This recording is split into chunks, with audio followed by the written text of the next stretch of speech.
Hello there, my friends. How is your evening? What does it look like where you are, I wonder? The days are long and I'm not sure if I like it. I know I shouldn't be so predictable, but this time of year makes me feel a little unrestful because of that. And the skies have not been blue. The skies have been gray. That makes the daytime a bit harder too sometimes. But at night, the night is always beautiful. I fear that I've been in denial about a few things as I roam my forest, as I make my little stories here, an invisible castle of stories that I very easily and very comfortably hide within. Though in truth I am wandering the forest and trusting that I can survive here with no shelter. I am a very strong forest spirit. Surely I can do that, right? Do you think? Anyway, as I said, I have been in denial perhaps about something.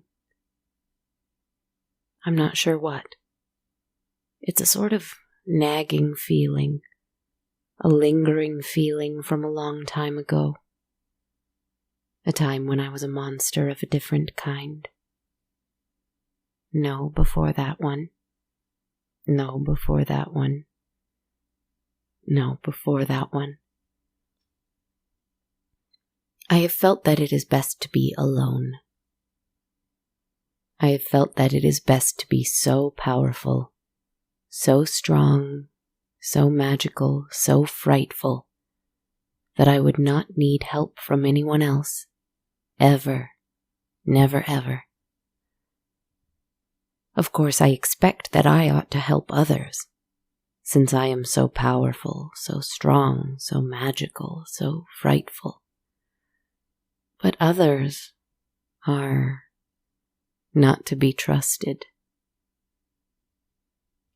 I don't believe that, of course, but I feel it deep down, and I'm not sure why. I am a spirit made of the element of earth, so I wander dark, forbidden forests easily and bravely. There are other places made of steel and iron, born of fire, where there is little mercy for someone like me. Places on windy and wild cliff sides, where there is little quiet for someone like me. Places deep, deep, deep under the sea, where there are nightmares lying in wait for someone like me. But here, I wander, easily and bravely.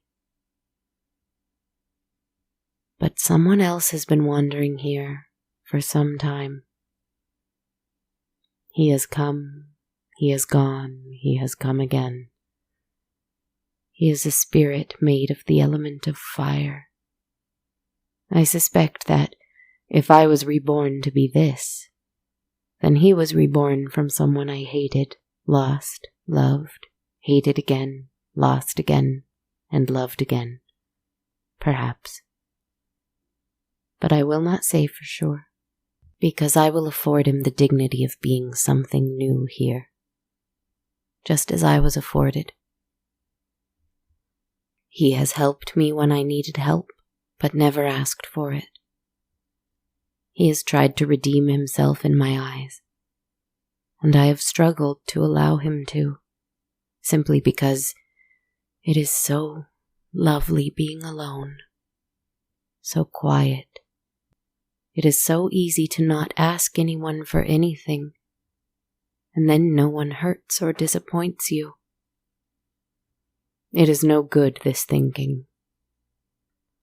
He is made of fire, but has worked so hard not to burn my trees.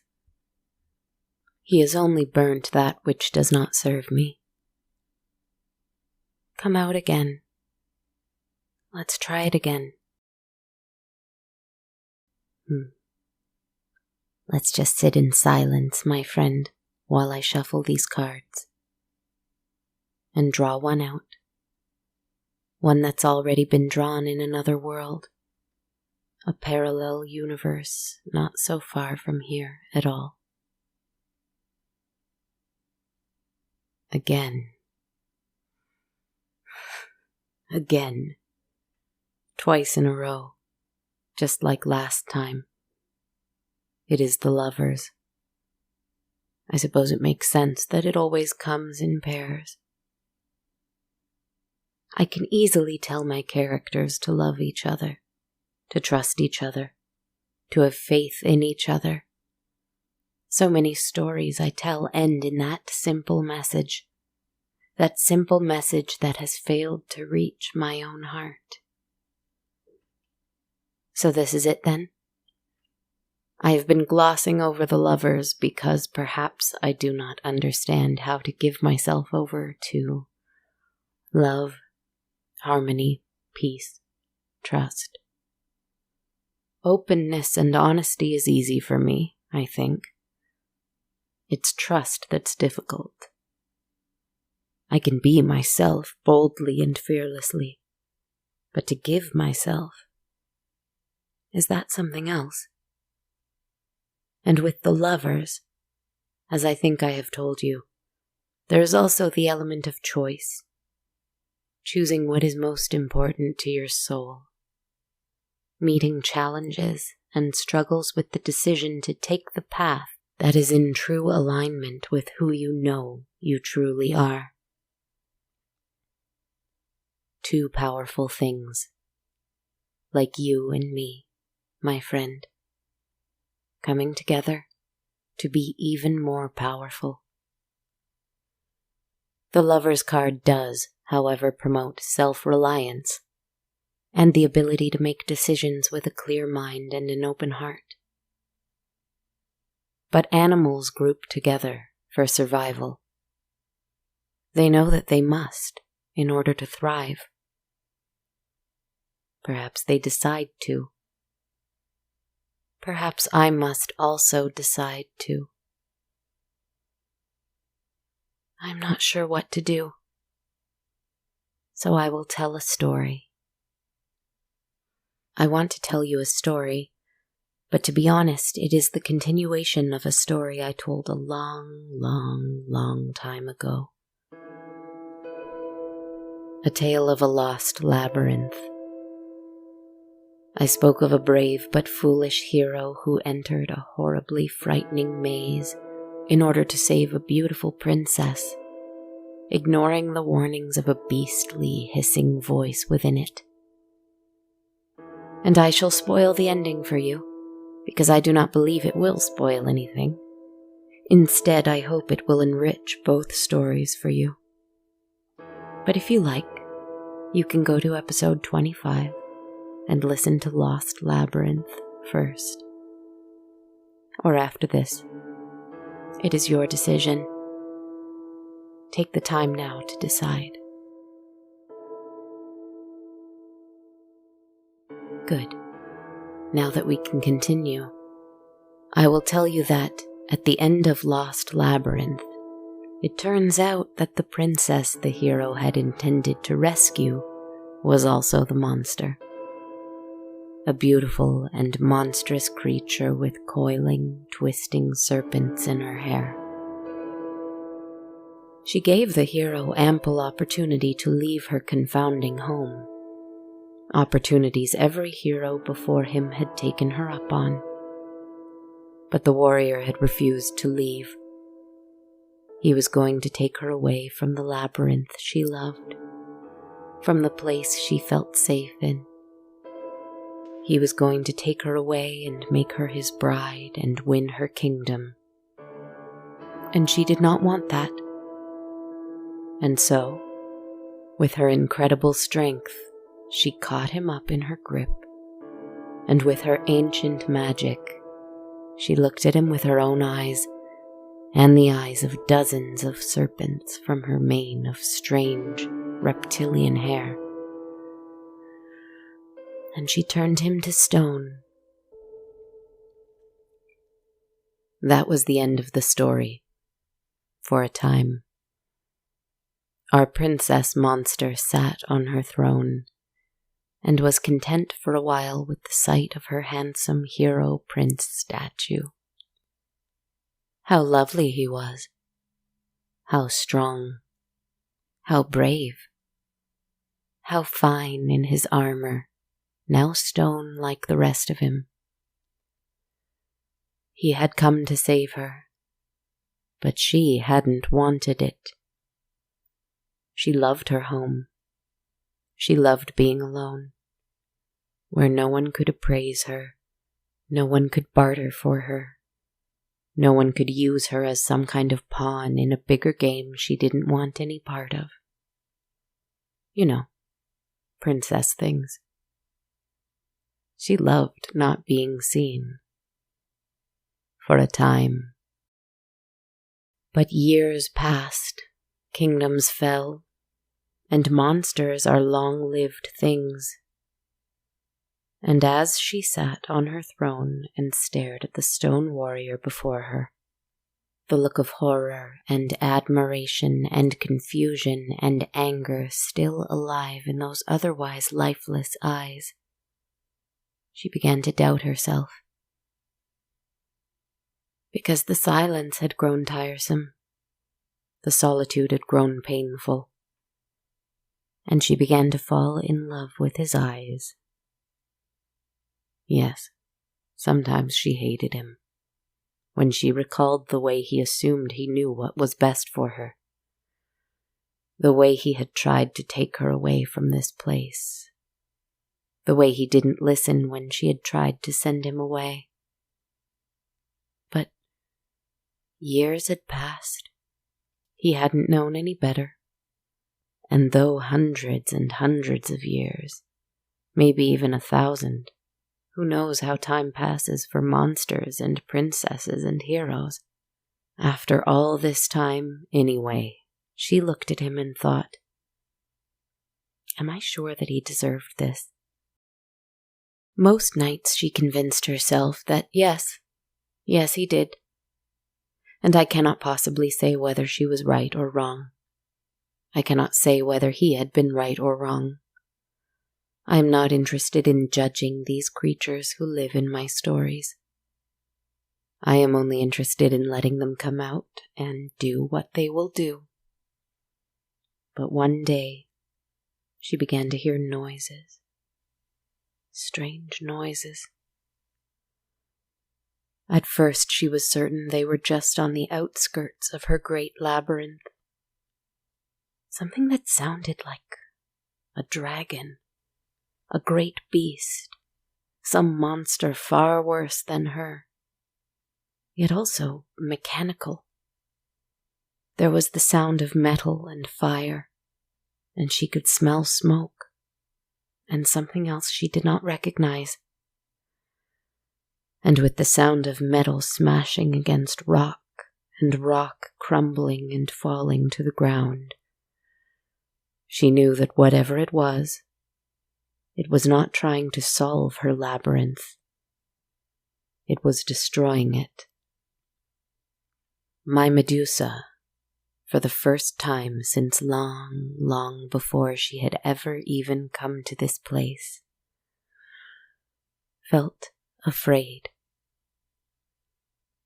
She could not call out for help, for the only ones who would hear her were those violating the sanctity of this place. She could not run away, for if they found her, surely they would destroy her too. She had no one.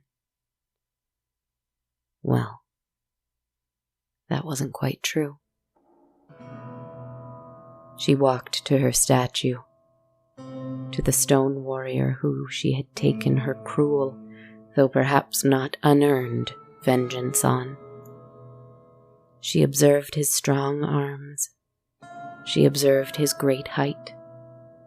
She observed the stone sword frozen in his hand. Did he hate her? She wondered. Did he feel anything? Would he remember what had happened? She did not quite understand her own power either. Had he been dreaming this whole time, or awake, staring at her for centuries? Or had time merely stopped for him? And if he should return to flesh and blood, would it be as if no time had passed at all? Or worst yet, was he simply dead? "I need help," she whispered to the man who had once tried to take her hand in marriage without even asking for it. But times had changed. She had changed. And our princess had to make a choice, quickly. She put both of her hands on his face. It was cold to the touch, and the rock was rough and hard and unyielding. Could she even do it? How could she do it?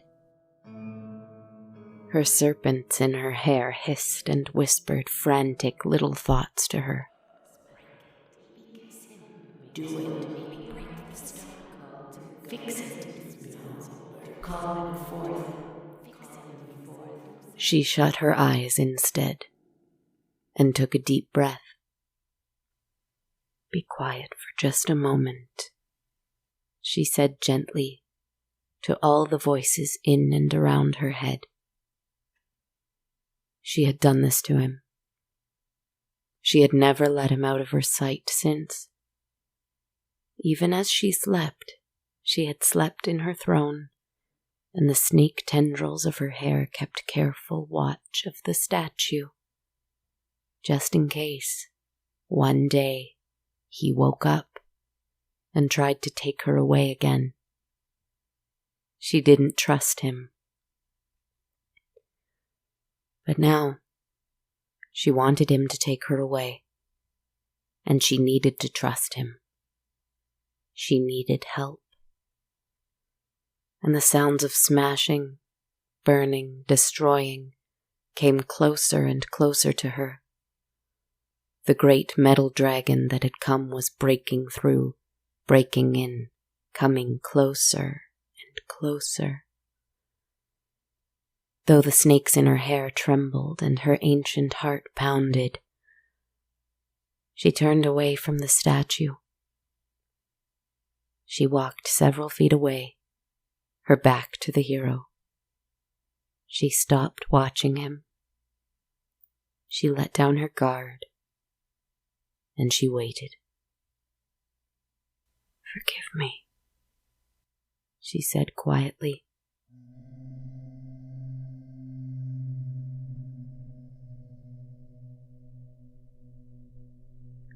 The painful sound of stone cracking, grinding against itself.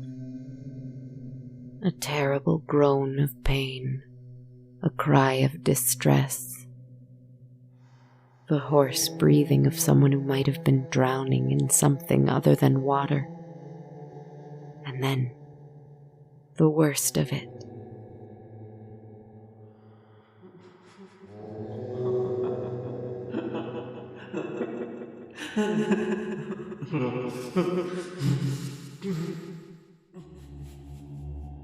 It was like joy and misery and terror and madness all at once. It brought tears to her eyes, but she did not look at him. She closed her eyes.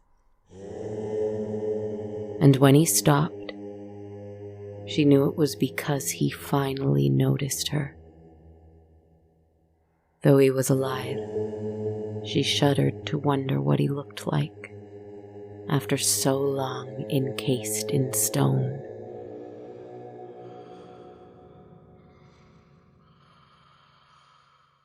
One heavy footfall at a time, she knew he was approaching her. His breathing came closer and closer, and it was faster and faster as his lungs remembered how to do it.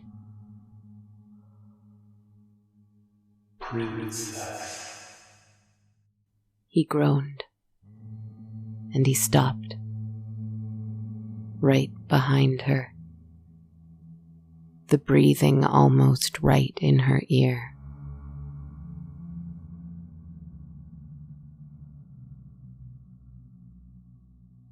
But it stopped when the sound of mechanical monsters rang through the air.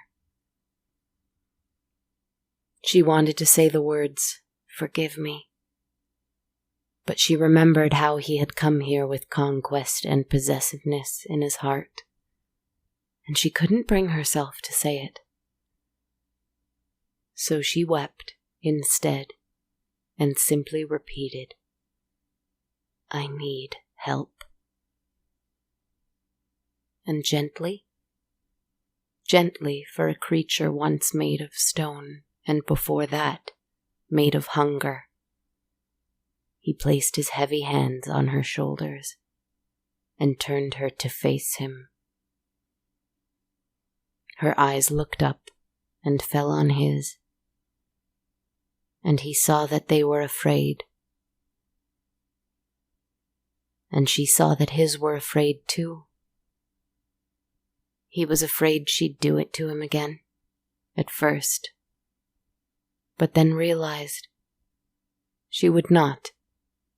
She needed him, but he had to make sure. They had hurt each other, and they had been selfish in a past life, and they looked at each other now with new eyes. He saw her not as princess and not as monster. She saw him not as hero and not as warrior. Instead, they only saw shame and forgiveness reflected in the one's eyes, bouncing back into the other's endlessly.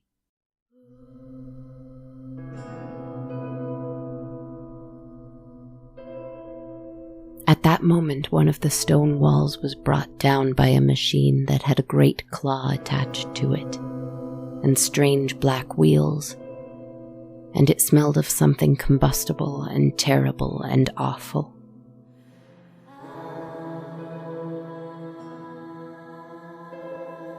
The great metal dragon had arrived and destroyed the labyrinth, and something brighter than the sun fell on both of them in the middle of the night, and several men in strange orange helmets froze in horror at the sight of a woman wearing strange, beautiful silk gowns with a long, tumbling mane of serpents falling to her waist, snake's fangs in her own mouth, and strange arms decorated with green and blue shining scales and long black talons.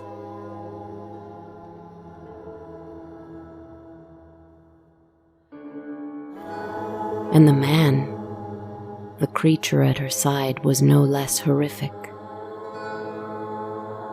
After so long as a statue, his skin was grey and streaked with white and black veins, like stone, and yet nothing like stone. His eyes were bloodshot, more red than white, and so they would stay from so long being wide open, and they were frozen in a state of exhausted awe. He wore armor and carried a sword that were both a shining gold. The workers only saw them for perhaps a few seconds before the warrior, with renewed strength, took the princess in his arms, roared with shining onyx teeth and a voice that sounded like a mountain avalanche, and crashed through another intact wall of the labyrinth, leaving the place he had been trapped in for 1,000 years, that was now almost entirely a pile of rubble. Rumor spread of the monsters in the labyrinth. It didn't matter. Rumor has spread about me before, and it hasn't stopped me from being my monstrous self, has it? There was a time when I hid my strange features behind sunglasses and scarves and gloves and cloaks, and I walked among you in modern cities. One time, I passed 2 people, also wearing sunglasses and scarves and gloves and cloaks, and I thought nothing of it until I heard a strange sound. Where should we go? What are we doing today? Who is that? Is she a friend? She knows our secret. Leave her be. And I stopped on the street and turned to face them. He lowered his sunglasses to show me his red eyes. I recognized him. I had seen him in that maze long, long, long ago. A statue. But now he was something else. How pleased I was to see he'd made it. And she showed me her eyes too. Not to turn me to stone, but to show me that she could. I smiled and lowered mine too, to show them my eyes, reflecting back at them fear and trust too. They just smiled and kept going, and so did I. Thank you for listening so patiently, my dear, my lovely fiery one.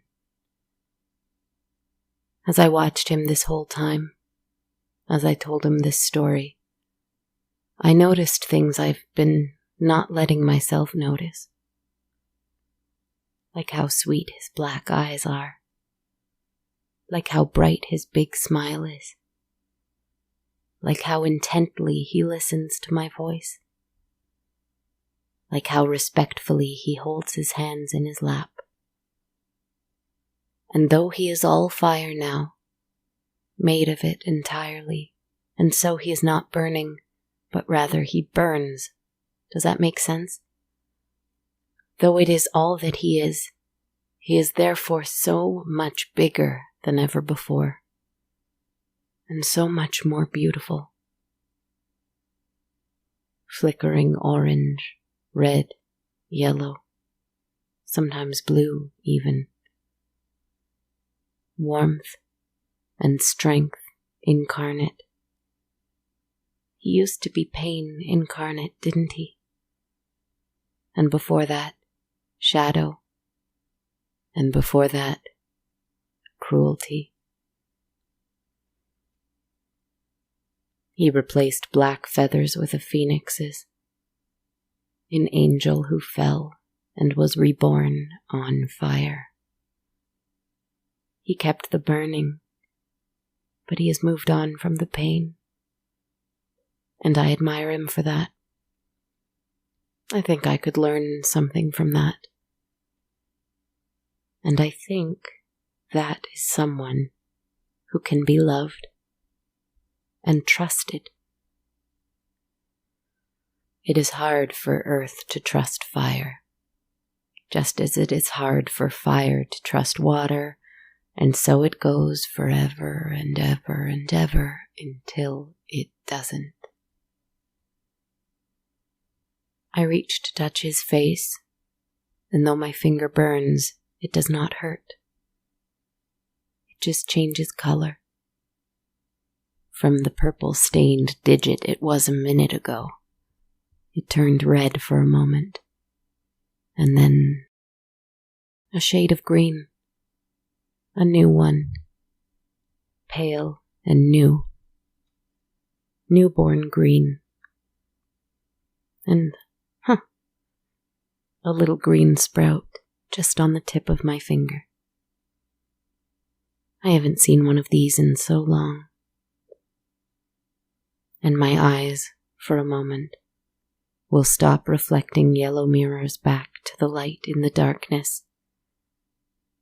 And instead, they will just relax and be brown. A little bloodshot, a little tired, but warm in their own way. Just for this one last moment, I will trust that I can be myself as I give you one last gentle little spell, if you would like it. Rest well, my dear friends.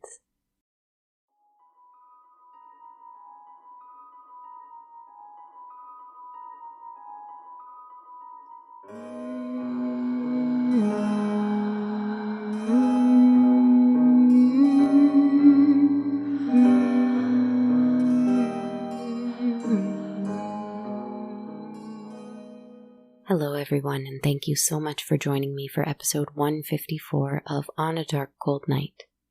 With you now is Kristen Zaza, the host, writer, composer, producer, and podcaster, etc. behind the show. I hope you enjoyed tonight's episode, and I hope you're staying well out there. I'd like to take a quick moment to shout out a brand new podcast on the Sonar Network that I'm really excited about and hope you will be too. The Dubious Book of Famous Deeds is a history podcast based on a 132-year-old text that Paul Bates happened to find in an alleyway.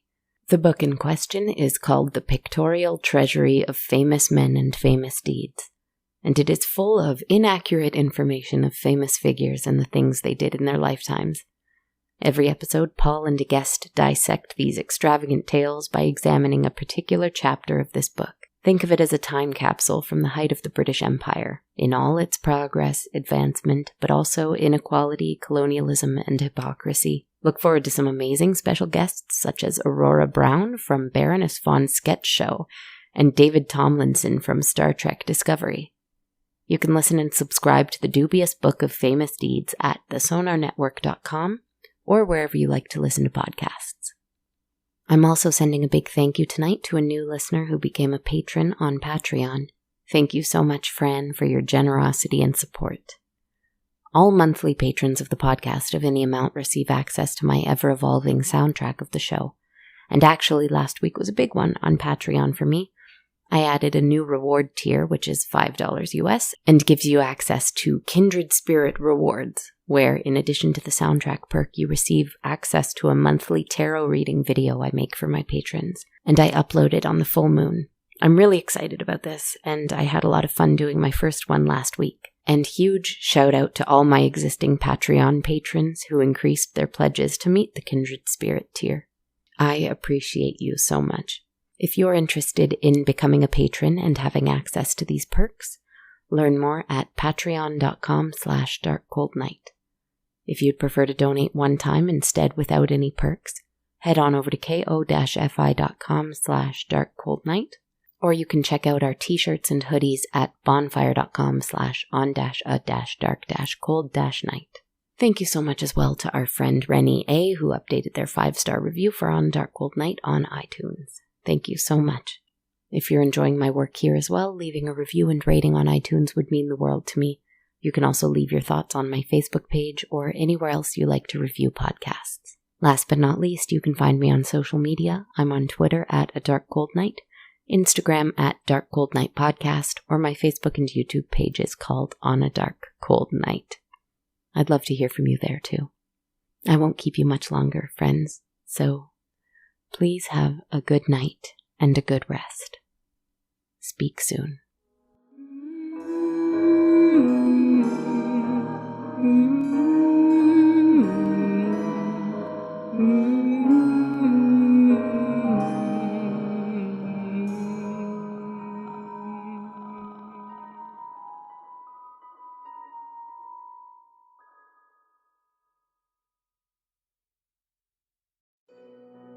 This podcast has been brought to you by the Sonar Network. Sonar.